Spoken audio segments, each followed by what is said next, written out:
محترم بزرگوں اور دوستوں، پیارے اسلامی بھائیوں، ہم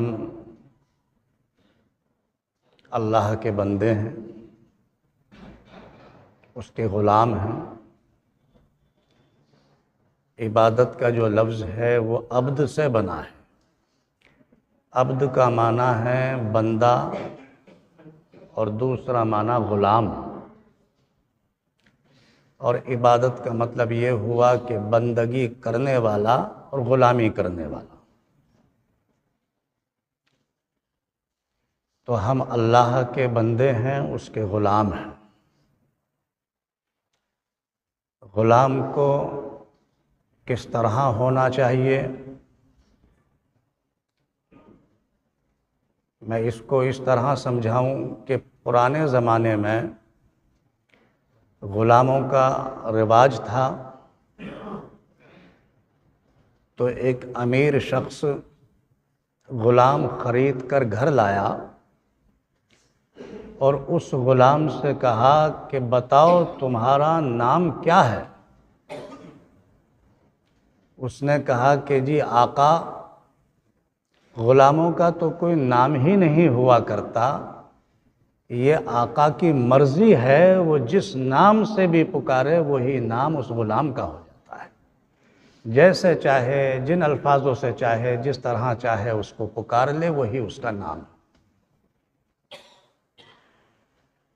اس نے پھر پوچھا کہ اچھا بتاؤ کیا کھانا پسند کرو گے؟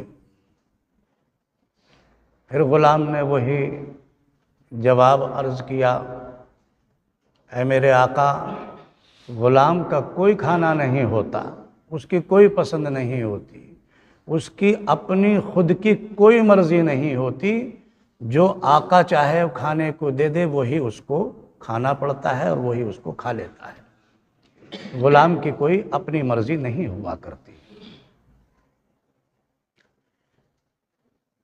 آقا نے پھر تیسرا سوال کیا، غلام کو سمجھنا تھا اس کو بھی کہ واقعی یہ میری غلامی کرے گا یا نہیں کرے گا، میرا فرما بردار بن کر رہے گا یا نہیں رہے گا۔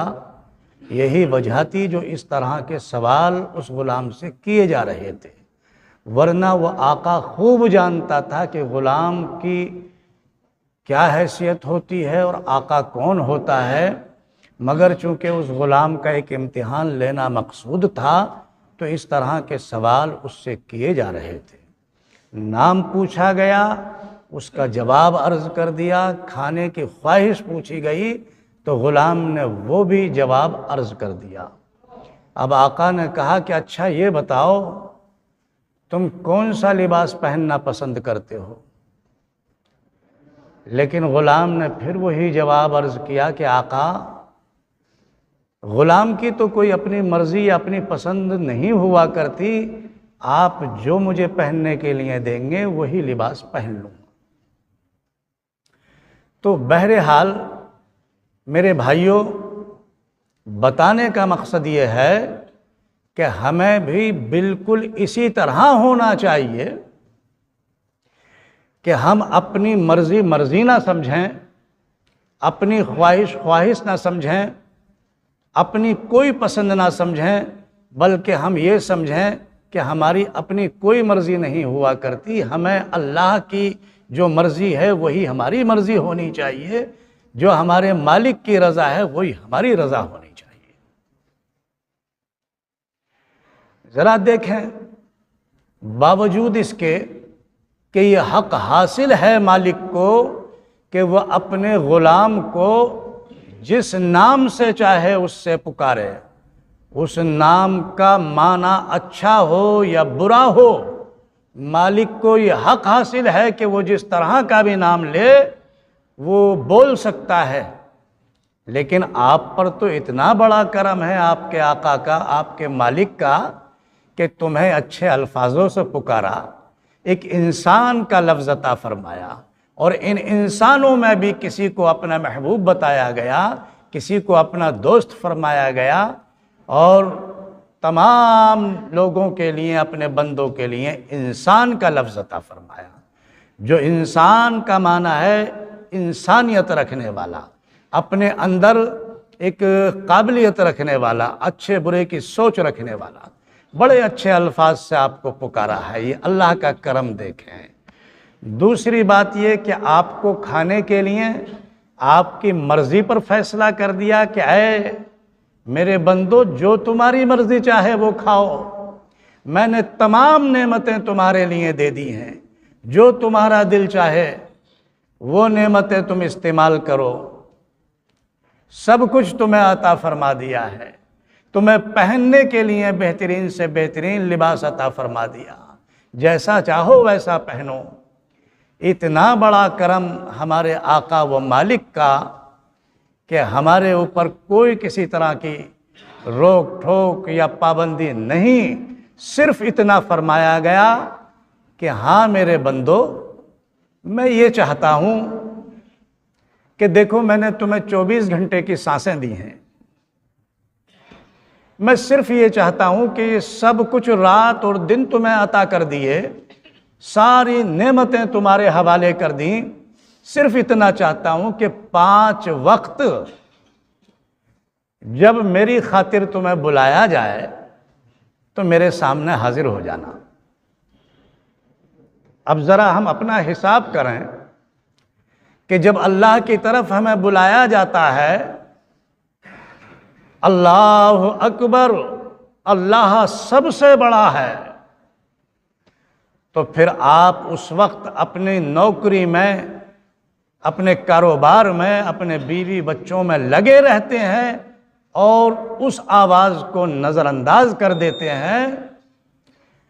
مطلب یہ ہے کہ آپ اپنے کام کاج میں مصروف رہ کر، اپنی نوکری میں، بیوی بچوں میں مصروف رہ کر اپنے عمل سے یہ ثابت کر رہے ہیں کہ نہیں، اگر کچھ بڑا ہے تو وہ ہمارے لیے ہمارا کاروبار ہے، ہمارے لیے ہماری نوکری ہے، ہمارے بیوی بچے ہیں۔ میرے بھائیوں ذرا بتاؤ، کیا یہی انصاف ہے؟ کیا یہی احسان کہا جاتا ہے؟ یہ تو ایک احسان فراموشی ہے۔ ہمارے مالک و خالق نے ہمیں کیا کچھ عطا نہیں کیا، ساری نعمتیں ہمارے حوالے کر دی، کیا ہم کسی چیز کا شکر ادا کر رہے ہیں؟ کیا اپنے مالک کے دربار میں صرف 5 وقت ہم سے مانگے گئے کہ تھوڑی دیر کے لیے میرے دربار میں آ جانا، میرے سامنے حاضر ہو جانا، اور ہم اس پر عمل نہیں کرتے؟ تو کیا یہ احسان فراموشی نہیں ہے؟ کیا اس کو وفاداری کہا جائے گا؟ یہ بے وفائی ہے۔ میرے بھائیوں، دوسری بات یہ کہ اللہ نے پھر اپنی مرضی آگے بتائی کہ اے لوگو، تمہارے پاس اگر سفر کا خرچ موجود ہے اور جو تمہاری ذمہ داری میں تمہارے اہل و عیال ہیں، اگر ان کے لیے بھی خرچ موجود ہے تو پھر تم میرے دربار میں زندگی میں ایک بار حاضر ہو جانا۔ اے لوگو، اگر تمہارے پاس مال موجود ہے تو تم اس مال سے اپنی ضرورتیں پوری کرنا، اور جو زائد مال ہے وہ اپنے غریب رشتہ داروں پر، اپنے ہمسایوں پر خرچ کرنا۔ دیکھو ذرا سوچو، اگر تم غریب ہوتے اور تمہارے رشتہ دار، تمہارے ہمسائے اگر مالدار ہوتے تو کیا تم یہ امید نہ رکھتے کہ کاش ہمارے رشتہ دار، ہمارے ہمسائے، پڑوسی ہماری طرف بھی دیکھ لیتے اور ہماری کچھ مدد کرتے؟ تم بھی یہی شاید سوچتے۔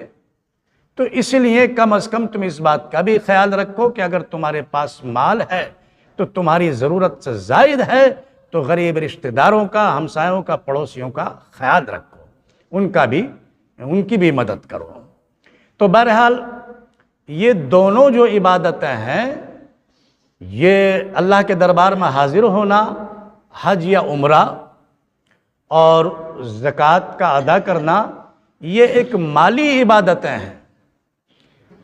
اگر تمہارے پاس مال اتنا ہے تو واقعی آپ سے یہ سوال ہوگا کہ جب تمہارے پاس اتنا مال تھا تو تم نے میری رضا میں راضی کیوں نہ رہے، میرے حکم پر کیوں عمل نہیں کرا؟ اور اگر تمہارے پاس مال نہیں ہے تو آپ سے کوئی سوال نہیں ہوگا اس بات کا۔ لیکن نماز اور روزہ ایک جانی عبادتیں ہیں، یہ بدن کی عبادتیں ہیں۔ جب تک آپ کے اندر سانسیں چل رہی ہیں اس وقت تک آپ ہی کو یہ کرنا ضروری ہے۔ جس حال میں چاہیں اس حال میں آپ نماز ادا کریں، لیکن آخری سانس تک یہ نماز پڑھنا ہی ہوگی، اور نماز کے انداز میں اپنے مالک کو یاد کرنا ہی ہوگا۔